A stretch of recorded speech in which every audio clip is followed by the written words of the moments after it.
Bharat Russia పలు అంశాలపై ఒప్పందాలు జరిగాయి. భారత ప్రధాని నరేంద్ర మోడీ రష్యా అధ్యక్షుడు పుతిన్ సమక్షంలో ఇరు దేశాల ఉన్నతాధికారులు సంతకాలు చేశారు. ఈ సందర్భంగా మోడీ పుతిన్ మీడియాతో ఉమ్మడి ప్రెస్ కాన్ఫరెన్స్ లో మాట్లాడుతున్నారు. లైవ్ చూద్దాం. इससे हमारा व्यापार और निवेश डाइवर्सिफाइड, बैलेंस और सस्टेनेबल बनेगा और सहयोग के क्षेत्रों में नए आयाम भी जुड़ेंगे। आज राष्ट्रपति पुतिन और मुझे इंडिया रशिया बिजनेस फोरम में शामिल होने का अवसर मिलेगा। मुझे पूरा विश्वास है कि ये मंच हमारे बिजनेस संबंधों को नई ताकत देगा। इससे को प्रोडक्शन और को इनोवेशन के नए दरवाजे भी खुलेंगे। दोनों पक्ष यूरेशियन इकोनॉमिक यूनियन के साथ एफटीए के शीघ्र समापन के लिए प्रयास कर रहे हैं। कृषि और फर्टिलाइजर के क्षेत्र में हमारा करीबी सहयोग फूड सिक्योरिटी और किसान कल्याण के लिए महत्वपूर्ण है। मुझे खुशी है कि इसे आगे बढ़ाते हुए अब दोनों पक्ष साथ मिलकर यूरिया उत्पादन के प्रयास कर रहे हैं। फ्रेंड्स, दोनों देशों के बीच कनेक्टिविटी बढ़ाना हमारी मुख्य प्राथमिकता है। हम आईएनएसटीसी, नॉर्दर्न सी रूट, चेन्नई व्लादिवोस्टोक कॉरिडोर पर नई ऊर्जा के साथ आगे बढ़ेंगे। मुझे खुशी है कि अब हम भारत के सी फेरर्स की पोलर वाटर्स में ट्रेनिंग के लिए सहयोग करेंगे।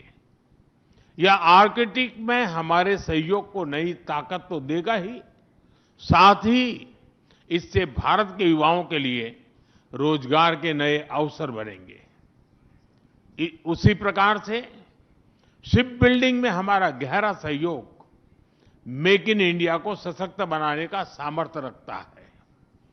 यह हमारे विन विन सहयोग का एक और उत्तम उदाहरण है, जिससे जॉब्स, स्किल्स और रीजनल कनेक्टिविटी सभी को बल मिलेगा।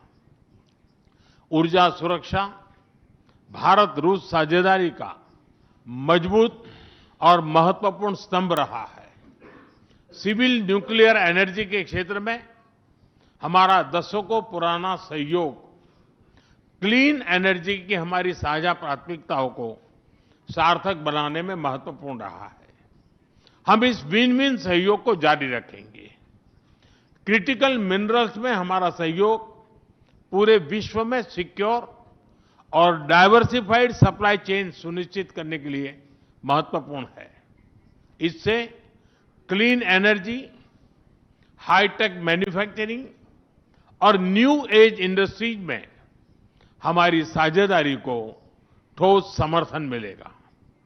फ्रेंड्स, भारत और रूस के संबंधों में हमारे सांस्कृतिक सहयोग और पीपल टू पीपल टाइज का विशेष महत्व रहा है।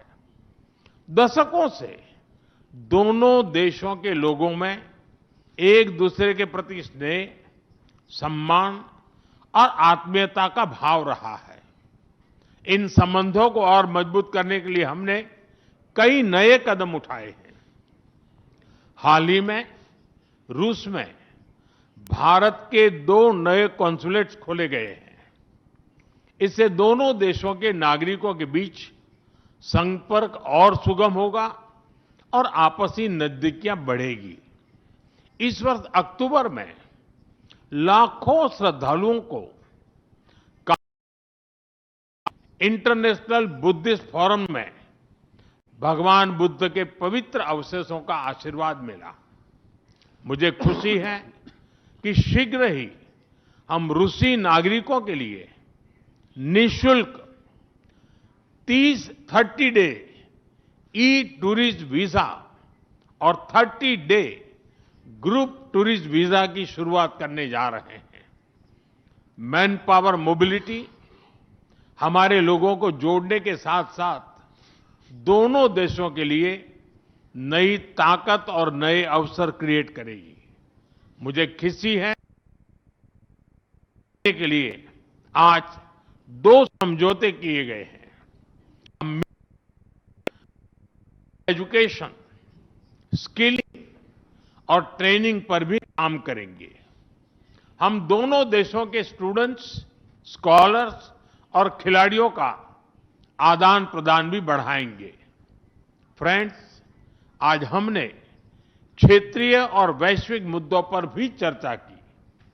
यूक्रेन के संबंध में भारत ने शुरुआत से शांति का पक्ष रखा है। हम इस विषय के शांतिपूर्ण और स्थायी समाधान के लिए किए जा रहे सभी प्रयासों का स्वागत करते हैं। भारत सदैव अपना योगदान देता है और आगे भी रहेगा। लड़ाई में भारत और रूस ने लंबे समय से कंधा मिलाकर सहयोग किया है। पहलगाम में हुआ आतंकी हमला हो या क्रोकस सिटी हॉल पर किया गया कायरतापूर्ण आघात, इन सभी घटनाओं की जड़ एक ही है। भारत का अटल विश्वास है कि आतंकवाद मानवता के मूल्यों पर सीधा प्रहार है और इसके विरुद्ध वैश्विक एकता ही हमारी सबसे बड़ी ताकत है। भारत और रूस के बीच यूएन, G20, ब्रिक्स, एससीओ तथा अन्य मंचों पर करीबी सहयोग रहा है। करीबी तालमेल के साथ आगे बढ़ते हुए हम इन सभी मंचों पर अपना संवाद जारी रखेंगे।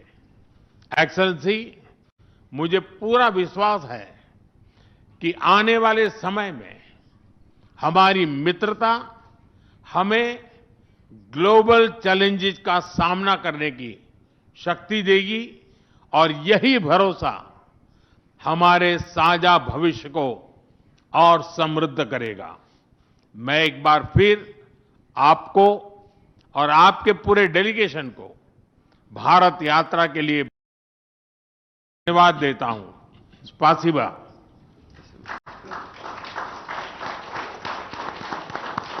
Thank you, sir. May I now request His Excellency Mr. Vladimir Putin, President of the Russian Federation, to give his remarks to the media. Уважаемый господин Distinguished Prime Minister, dear friend, ladies and gentlemen, first of all, I would like to sincerely thank the President of the Republic of India, Draupadi Murmu, you personally, distinguished Prime Minister, and all our Indian colleagues for the warm and hospitable welcome accorded to the Russian delegation. The negotiations that we just had with the Indian colleagues, and as well as our talk yesterday with distinguished Mr. Modi in the form of tete-a-tete at his residence, the dinner was great. I would like to thank you for this sign of attention. These talks were very useful. They were held in a constructive and a friendly atmosphere in the spirit of the special and privileged partnership between Russia and India. I would like to point out that we and Prime Minister Modi have established a close working dialogue. In September this year we met during the SEO summit in Tianjin. We are regularly having telephone calls. We are personally overseeing some aspects of the development of Russian-Indian cooperation, all the strategic avenues, and also we are monitoring the course of the implementation of key bilateral projects. And today, with the participation of our delegations, we have meticulously and substantively reviewed the whole range of relevant questions of the Russian-Indian multifaceted interaction. We exchange our opinions on the relevant global and regional subjects. In the joint statement that we've adopted with Mr. Modi, we've delineated the priority objectives on the further reinforcements of our ties in the politics and security, economy, trade, in humanitarian and cultural spheres. As you saw for yourself, we have signed an impressive package of intergovernmental, interagency and corporate agreements. Many of those agreements are intended to broaden the economic cooperation between Russia and India. And this is entirely natural due to the fact that our countries are important partners of one another in trade, investment and technologies. Last year, our bilateral trade turnover has grown by 12%, setting another record. According to different data, this number may look different, but it is generally around $64 billion US. Currently, we are forecasting that the results of this year will remain at the same impressive level. At the same time, as I perceive it, we are up to the task of getting this number to the level of $100 billion. And to reach this important goal, we have harmonized the program of development of Russian-Indian economic cooperation until 2030. This comprehensive document gives us set objectives. The Intergovernmental Commission, the ministries and different agencies of the economic bloc of both countries have set objectives to remove barriers hampering the goods flows and capitals, the implementation of joint projects and deep technology and innovation cooperation. And distinguished Prime Minister gave us a whole list of challenges that deserve the most attentive focus of our government. We will do that. The growth of Russian-Indian commercial links would be helped by the creation of a free trade zone between India and the Eurasian Economic Union. We are already conducting work on the corresponding agreement. I would like to note with satisfaction that our countries are gradually moving to the use of national currencies in mutual settlements.